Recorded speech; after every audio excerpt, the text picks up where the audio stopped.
Good afternoon, everyone, and welcome to the Detroit Institute of Arts Thursdays at the Museum program. I'm Christine Mark, the DIA's Manager of Volunteer Development. Thank you for joining us today for a virtual screening and discussion of the film Bombshell, the Hedy Lamarr story. This special event is limited to the first 300 guests. In the comments box, a link to the film and a password will be published. This link will be valid only for the rest of today and tomorrow. If you're watching after December 24th, you can stream the film on pbs.org. If you'd like to ask a question during the program, please log in to your YouTube using your Gmail account, or you can leave a public comment on this Facebook page. To introduce the film, Community Engagement Manager Amanda Harrison is joined by film curator Elliot Wilhelm. Please give our hosts a warm welcome and thank you. Thanks, Christine, and thanks to those of you watching at home. We're so excited to have you join us for this special screening of Bombshell, the Hedy Lamarr story. Hedy Lamarr was one of the most iconic actresses of her day. She was known for her beauty and was the inspiration for Snow White and Catwoman. But she often said that she was never really seen for who she was. Elliot, I'm so glad to have you joining us today to talk about this special screening. Without giving away all of it for our audience, can you tell us who was Hedy Lamarr? Well, that's a question that this movie attempts to answer, because Hedy Lamarr, like most of us, had many different sides and many different aspects, many different talents. But to look at the long and the short of it, for most people who hear the name Hedy Lamarr, they think of one of the most beautiful actresses in the history of movies. They may not always think of great films that she was in or great performances that she gave. But part of that is that she was so mesmerizingly attractive that she became, as you mentioned, iconographic almost immediately. Some folks wondered what happened to Hedy Lamarr when her acting career began to change, but we can get into some of that later. She was born, just to give you the basics, the tale of the tape, so to speak. She was born in Austria, in a Jewish family. In 1914, she was born, and by the time she was 16 years old, her beauty was really remarked upon by everyone. And she waltzed into a movie studio in Vienna and said, more or less, "Here I am." And she was hired. And she did some films, one of which there was some nudity in, which was kind of groundbreaking at the time and made her a notorious figure in some ways in a film called Ecstasy that would come back and haunt her for the rest of her life, but also kind of launched her. And that was when she was 19 years old. And we can talk a little bit more about how and when she came to Hollywood. Wow, What so we young like. to Yeah. get such a start in the industry. The film was released in 2017. I believe it's 17 years after her passing. Yet the documentary is structured in a way that it almost makes it feel like she's narrating it. And that was made possible through the discovery of these lost interview tapes. What were those and how did they influence the documentary? Well, in fact, she actually does narrate the documentary in a sense, because it was something that Hedy Lamarr always said she was going to do. She said this through a large part of her life, particularly after the incidents that are very carefully and interestingly portrayed in the film, which was that Hedy Lamarr was not just an actress and not just a beautiful woman. She was a brilliant woman who was an inventor.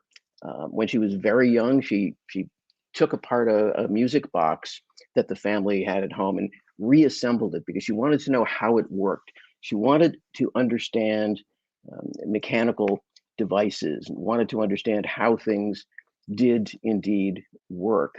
Um, but the book she was going to write about herself, she never completed, and she kind of withdrew in her later years for reasons that are explained in the film. And her family and her friends and so many people who knew about what she really achieved over and above the films that she made, and that face that was so iconographic, never got to hear the full story.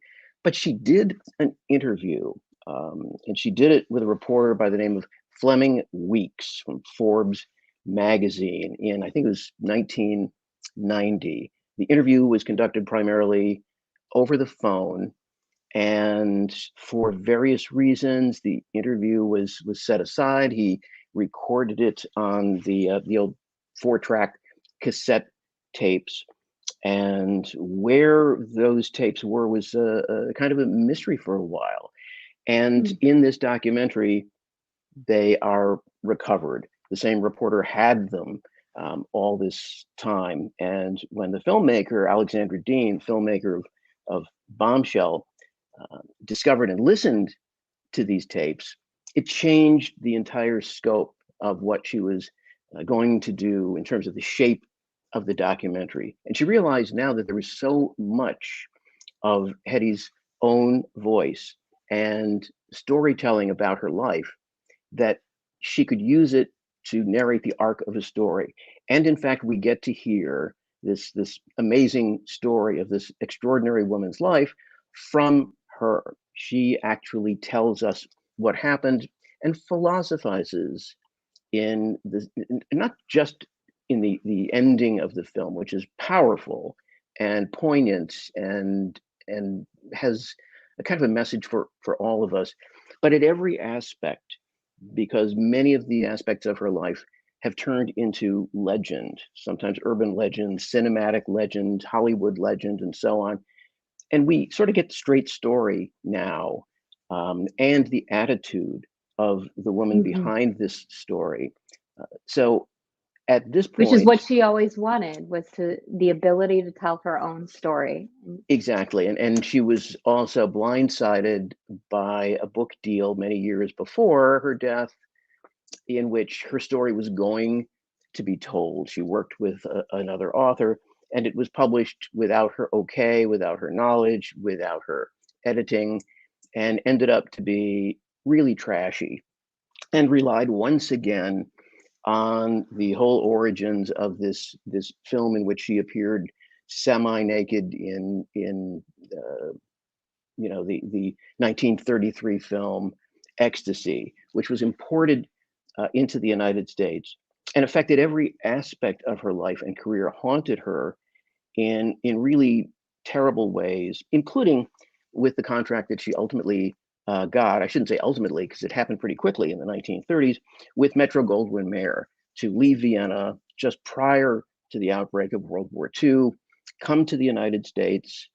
and work for MGM, work for Louis B. Mayer, who was the studio boss, to be turned into this extraordinary star figure. MGM's old motto was "more stars than there are in heaven," and you see a studio shoot in the film, some newsreel of it, in which Hedy's sitting between, I think, Lauren Bacall and Lucille Ball, and many of the other stars in the MGM universe were there. But Louis B. Mayer always was angered and had an attitude toward Hedy because of this film that she had made at the age of 19, and it became a way for Hedy Lamarr to both assert herself and also a great big weight that she had to carry, which ultimately took a terrible toll. I'm sure that played such a significant role in the decisions and the way that she lived her life. But I at least she had such a successful film career. It was frustrating to me to see her be ignored for these incredible inventions. And without giving too much away, I mean, she contributed to the war effort in a significant way. That contribution is remarkable. And as she aged, she was still only valued and often criticized for the way that she looked, and it was heartbreaking. And I mean, we can blame the scene, that film ecstasy, or even the societal standards of beauty that were being placed on her, and the difficulty it must be to age in the public eye. And that really struck me. Are are we seeing beauty standards change in the industry at all, Elliot, or is this still an issue, do you think? Well, I know that it's still an issue. I would like to think that things are changing, and I would like to think that standards are changing, and that in general, we accept less of this kind of old boys club world that certainly Hollywood represented, but the rest of the business world and other worlds are also still a part of this. But I'm not always so sure. I see, lots of male actors in their 60s and 70s who are getting terrific parts, and the old story about women being retired at a certain age, still to some degree, you'll see studios relying on things like, well, you're just not right for the part because there aren't that many parts written for someone who looks older. And I do, I do see changes for the good, positive changes that are made. But one of the other things that happens here, and you see it in Bombshell spelled out very dramatically, is there's a kind of a curse, it would seem, to her extraordinary beauty, Hedy Lamarr in this case, in which she mentions that there are people who could never get past her face, that it was almost something that was the only possible topic of conversation, which is enormously frustrating to someone who has invented a way of using radio frequencies secretly to direct submarines without the Nazis finding out about them. And she figured out a way, along with a musician by the name of George Antoy, who was the scientist of the pair, with Hedy being sort of the conceptual inventor, to do something called frequency hopping, in which you would change a frequency so quickly, so many times during a message, a radio frequency. I don't understand it all, but Hedy Lamarr did. And by doing that, you would not be giving away any secrets about where you were directing a weapon, and you would be able to land it in secret. Writing up this proposition and how it worked, and the musician George Antoy figured out that piano rolls from player pianos had a similar kind of process that they went through, and he explained how it could be done on a radio frequency basis. They wrote it up, got a patent, took it to the United States Navy during World War II, and said, we are patriots. We have invented something that we think is going to save lives and may end the war sooner. And they pretty much threw her out of the office, threw it away, put it in a drawer, I should say, because it did resurface later, mysteriously enough, years after the patent expired, giving no credit at all to Hedy Lamarr, who was Which treated is at the very unbelievably beginning. frustrating. Yeah, and treated at the It's beginning as, so are you kidding? We frustrating. aren't even going to investigate this because of who you are, because of how you look. So when you talk about beauty being a double-edged sword, there's probably no clearer example than, someone like you couldn't possibly, someone who looks like you couldn't possibly do something like this. And many of her emotional and other issues that would arise later on, were clearly seen in this roadmap of how a human being is commodified and turned into something that is designed, shaped, and directed by someone like Louis B. Mayer, who says, I'm buying this, and this is what that person is, and your creativity is your own, but I'm not interested in working with you on it.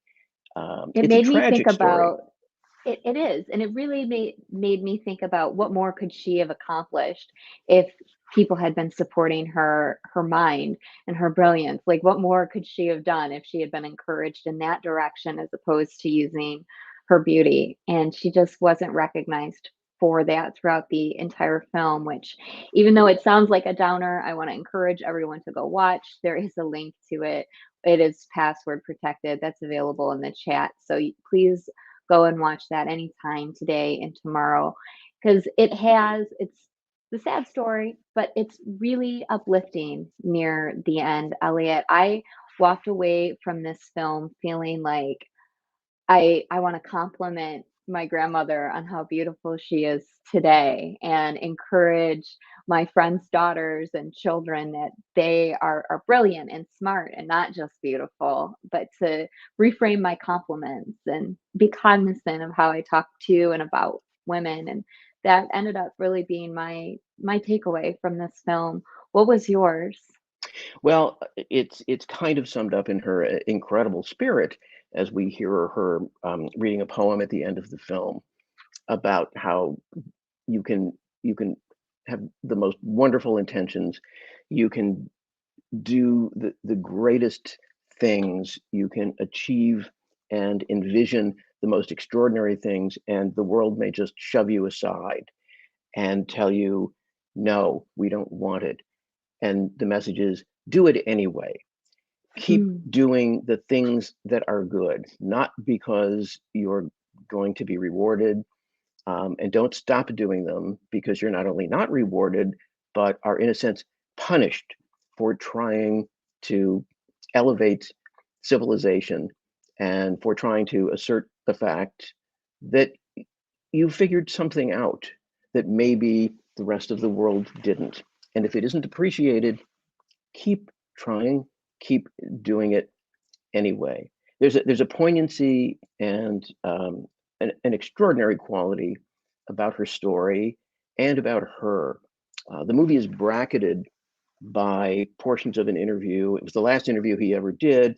Robert Osborne from Turner Classic Movies. Many people will remember him as the best of all of the hosts of Turner Classic Movies. Used to work as a reporter at the Hollywood Reporter. He became a very close personal friend of Hedy Lamarr's later in life, and saw her in New York when they both lived there frequently. And he had such a high opinion of her and understood the tragedy at the heart of this story, because a lot of it has to do with fame itself. A lot of it has to do with what we now see as the 24-hour news cycle, which, thanks to our phones, has been reduced to the 8-minute news cycle. You'll tell somebody something that you know just happened yesterday, and they'll say, "Are you kidding? About 3 minutes ago, so and so said such and such." Fame, reputations, rumors all turn on a dime, and they turn now faster than ever. But even in the era of the 1930s, through the 1960s, as we see in this movie, people like the notorious Hedda Hopper, who shows up in the film, a gossip columnist who wants to tell you the truth as she sees it. People who work in tandem with studio heads to put out an image about somebody, and then worked in tandem to also sink a star or a director, or mm, to say that a terrible rumor is not going to be denied. People would lose jobs, they would lose reputation, and they would lose their minds, frankly, over the kinds of control that one can sometimes give an employer over your life or a system. And in Rebellion, at a certain point, Hedy Lamarr tried to produce her own movies. She wasn't really good at it, and said, "Well, there are lots of things I can do."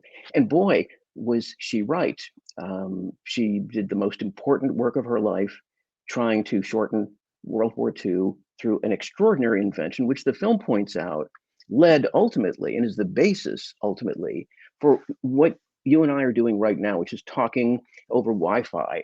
Uh, Wi-Fi Bluetooth, all of these things, cellular phones, all of these technologies were an outgrowth of the basic principle that Hedy Lamarr put down on paper and had patented.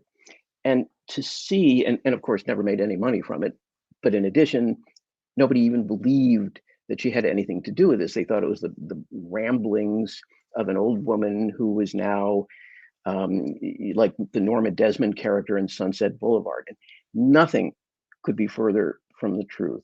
So It makes us feel good to see her come to it life almost now feels in like a this film. fictional story, but it's a real Yeah. story. And the documentary rises to the occasion by painting a real human being on screen from the very beginning of her life, and certain things that she did that we may not approve of, covering up certain aspects of her identity and her background right to the very end.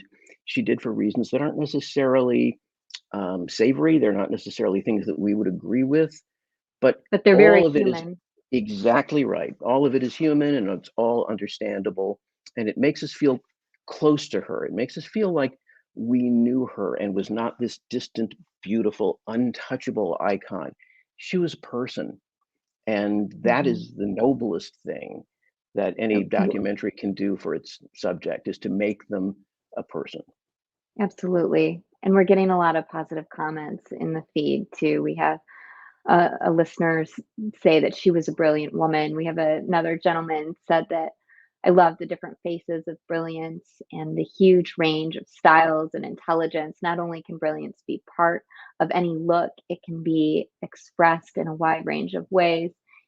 It just enjoys so much of it and Jeff is stay right. open to being surprised. So it's lots of sweet comments. I'd love to see more comments come in, but just as a reminder, we don't want you to stay here. We want you to go to the link to the film to watch this. It's available for free all day today and tomorrow. It's password protected.